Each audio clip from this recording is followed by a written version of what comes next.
గురుగారు, భారతంలో అలాగే రామాయణంలో అనేక సోదర పాత్రలు ఉన్నాయి. వీరిలో ఎవరు గొప్పవారని ఉత్తములుగా మనం విశ్లేషించుకోవచ్చు?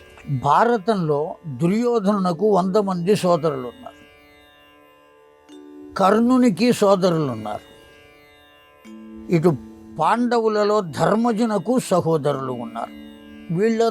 వీళ్ళు కాక రామాయణంలో కేవలం రామచంద్రుని వరకే సోదరులను గురించి చెప్పబడింది. రామాయణం మొత్తం మిగిలిన వాళ్ళ సోదరుల గురించి చెప్పబడలేదు.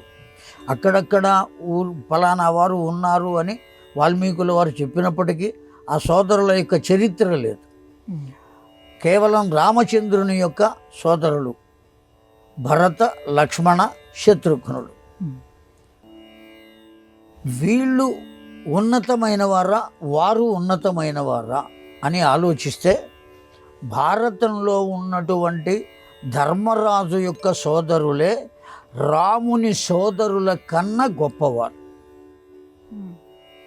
రామునికి భరతుడు, లక్ష్మణుడు, శత్రుఘ్నుడు 4 సోదరులు. మొత్తం 4 అన్నదమ్ములు. వాళ్ళు 3 సోదరులు ఉన్నారు. ఈ 3 కూడా అందులో ఒక్కడు మాత్రమే రామునికి, సీతమ్మకు సేవ చేయడానికి అరణ్యానికి వచ్చాడు. ఆ తరువాత కూడా యువరాజ్య పట్టాభిషేకం నీకు చేస్తాను అంటే రాముడు పట్టాభిషేకం అయిన తర్వాత యువరాజ పట్టాభిషేకం నీకే చేస్తానయ్యా అని లక్ష్మణునికి చెబితే లక్ష్మణుడు అంగీకరించలేదు. అన్నా ఇప్పటిదాకా పరిపాలించాడు కదా, భరతుణ్ణే యువరాజుగా పట్టాభిషేకం చేయమనే సలహా ఇచ్చాడు. నాకు రాజ్యం అక్కర్లేదన్నా. చాలా మంచివాడు. అంతేకాదు భరతుడు చిత్రకూటంలో రామచంద్రుడు ఉన్నప్పుడు వస్తూ ఉంటే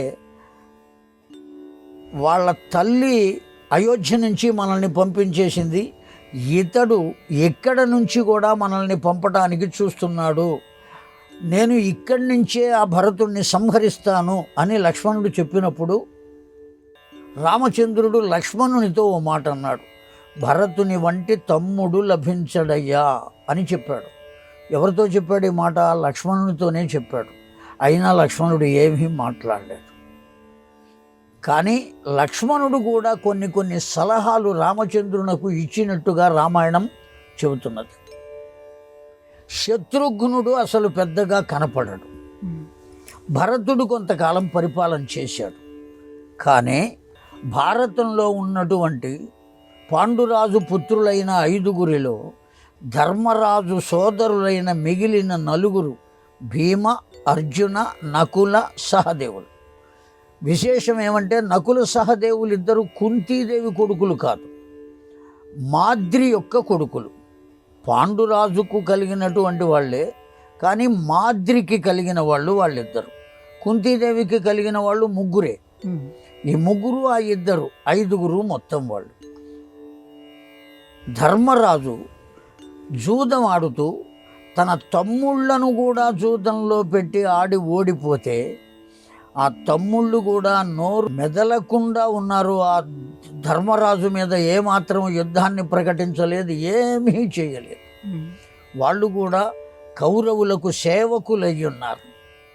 అంతే తప్ప ఎవ్వరూ ఎదురు తిరగలేదు. కానీ రామాయణంలో అటువంటి క్వాలిటీ ఉన్నటువంటి వాళ్ళు లక్ష్మణుడు కానీ, భరతుడు కానీ, శత్రుఘ్నుడు కానీ కాదు. అంత డెడికేట్గా పరిపూర్ణమైనటువంటి విశ్వాసంతో పూర్తి బాధ్యత మొత్తం ధర్మరాజు మీదే వదిలిపెట్టి అతడి మాటను ఏమాత్రం దవదాటకుండా అరణ్యాలలో సంచరించారు. మారువేషాలలో విరాటరాజు గారి కొలువులో ఉన్నారు. ఆ ఉన్నప్పుడు కూడా అనేకములైన కష్టాలు పొందారు. అరణ్యాలలో ఉన్నప్పుడు కష్టాలు పొందారు. ఎన్ని కష్టాలు పొందినా ఆ ధర్మరాజు దగ్గరికి వచ్చి నీ మూలంగా మాకిట్టా జరిగిందని ఒక్క తమ్ముడు కూడా చెప్పలేదు. కనుక వాస్తవానికి ఆ ధర్మరాజు సోదరులే భారతంలో ఉన్నటువంటి వాళ్ళే గొప్పవాళ్ళు. వీళ్ళు గొప్పవాళ్ళు కాదు అని కాదు, వీళ్ళ కన్నా వాళ్ళు గొప్పవాళ్ళు.